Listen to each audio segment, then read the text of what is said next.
right, on this little worksheet, I haven't done this one before, I just designed this one this year.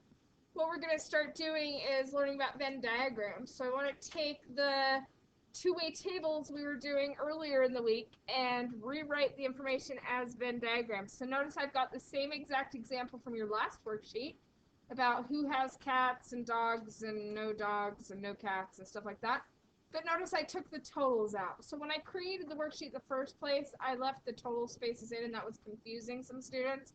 So I've taken those out because you don't need the totals at all. Okay, so what's going to happen here is instead of leaving this information in a table, we're making this visual representation of our data called a Venn diagram.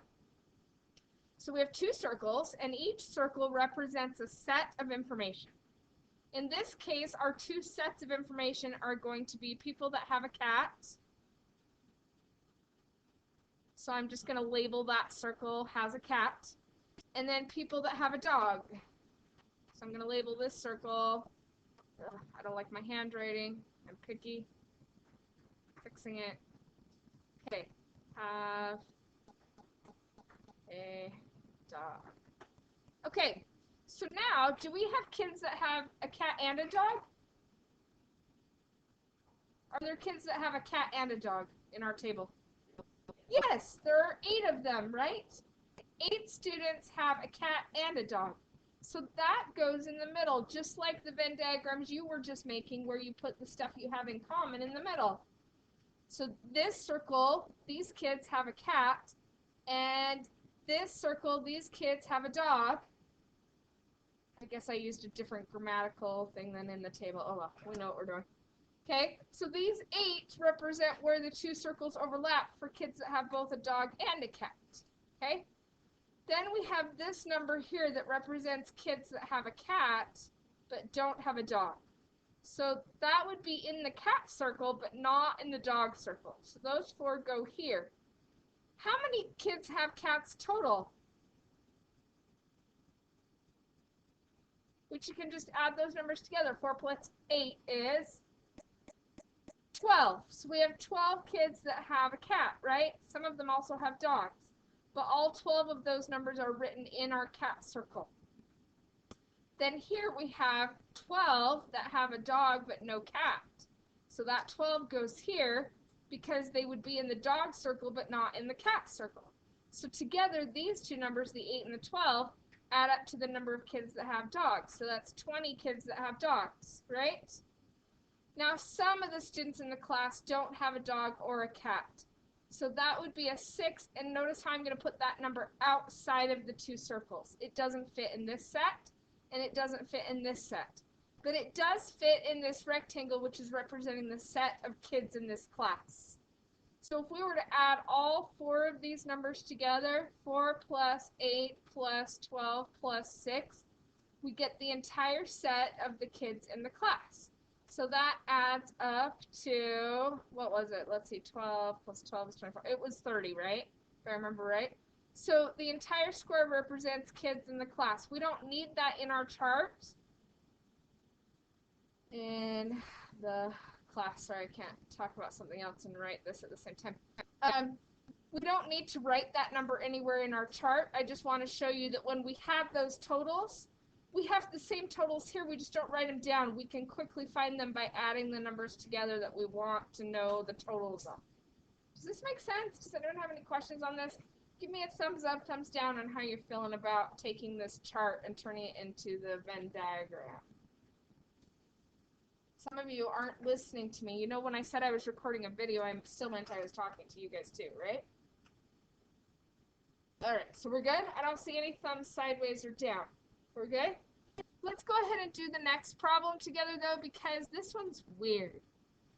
At a glance, you might think, oh, we have Patriots and we have Falcons, right? Don't write this, because you're going to regret it if you write this with me. If I write Patriots here and I write Falcons here,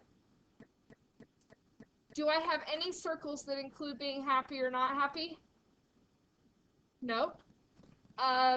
Do I have any people that are both Patriots and Falcons fans at the same time? I mean, I guess it's possible, but no. So this does not work. Okay, now you can write this down with me. I'm going to make this circle Patriots, but could it be Falcons? Could I choose to do Falcons instead of Patriots, or do I have to do Patriots? I could choose to do Falcons if I wanted to, but I'm not going to do Patriots and Falcons. I either need this circle to be just the Patriot fans or just the Falcons fans, not both. And that means that anything outside of this circle belongs to the other team. So even though I have this circle representing Patriots, everything outside of the circle will represent Falcons. Okay, now our other circle is going to represent the other element in our data here, and that is whether the fans were happy or not happy. So I'm going to choose this circle to represent that they are happy. So if they're outside of this circle, then they're not happy, right? See how I set that up? So I didn't write Falcons anywhere in my picture. I just know that anything outside of the Patriot circle is going to be Falcons. And anything outside of the happy circle is not happy. Does that make sense? A little tricky, but we got this. Okay, so how many Patriot fans were happy? Because that's what these two circles represent. So what does the middle represent? Patriot fans that are happy, right? They're both Patriot fans and they're happy, so that number goes there. Then we have Patriot fans that were not happy. Maybe they didn't like something that happened during the game, or maybe they're unhappy for some other reason. I don't know. You know, maybe they're not feeling good that day. Whatever. Anyway, we have two Patriot fans that are not happy. How many Patriot fans total in that circle? 42, right? Remember when we had a total that told us 42? So we still can find that total. It's just we don't write it down. It's just in the in that one circle, right? Now the happy circle represents everyone that's happy. So we have more people that are happy than just the Patriot fans. We also have Falcon fans that are happy. Maybe that's just because they don't really care who wins or loses in sports. They just have fun cheering for their team, right?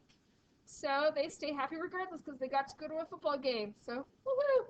So we have 48 that are happy because those are all in the happy circle. What did we not draw in our circle that's in our chart? Which one did we miss? We didn't write down that 20 yet. So this 20 out here, this is outside of the happy circle, so unhappy. This is outside of the Patriot circle, so that would represent Falcons in this case, because this chart just represents Patriot fans and Falcon fans from this game. So even though we didn't write the word Falcons anywhere, this is technically representing, you could write it down if you wanted to, but you don't have to, Falcons that are not happy. Meanwhile, we have the Falcon fans that are happy. Notice how it's in the happy circle, but not in the Patriot circle. Does that make sense? Okay,